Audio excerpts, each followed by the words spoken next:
Kuha ka ng ano no, rice cooker. Compare natin siya sa Kiwa. Yung Kiwa na to is 2.2 liters. Ayan siya. Ito yung malaki to. Kasya siya. Ayan, kasya siya. Kasya. Yung haba ay yung taas. Pareho lang. Tapos, yung taas pareho lang, mas malawak, ay mas malaki lang yung ano na ito. Yan, kasya siya. Ito naman yung karaniwan, yung 1.8 naman to. Yung may nakasulat dito na 1.8. Ito yun. Yan siya, mas maliit. Tapos, kasya rin to siya. Slim lang to. Itong 5 liters ng Power PH. Slim.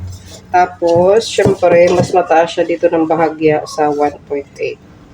So, ginawa ko to para may reference lang kayo. Siguro, kasya dito yung 1 kilo. 1 kilo. Wala kasi siyang nakasulat eh. Pinili ko to kasi nga ayaw ko yung ano, dumikit yung ano. Ayaw ko yung mga ganitong rice cooker ba na natatanggal katagalan yung itim.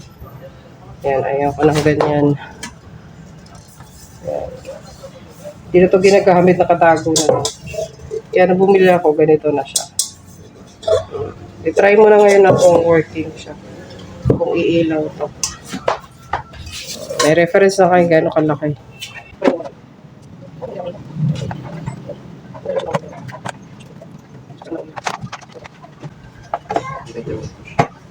Nilabos na.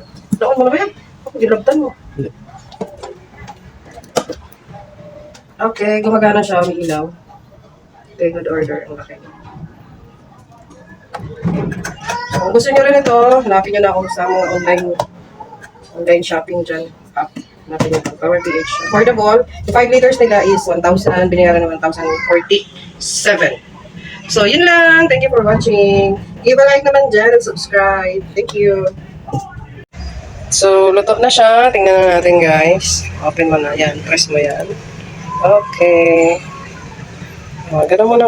Ano, maganda yung pagkaluto. Okay siya. Japanese rice. Stop talaga to siya. So, goods. Working naman. Working siya.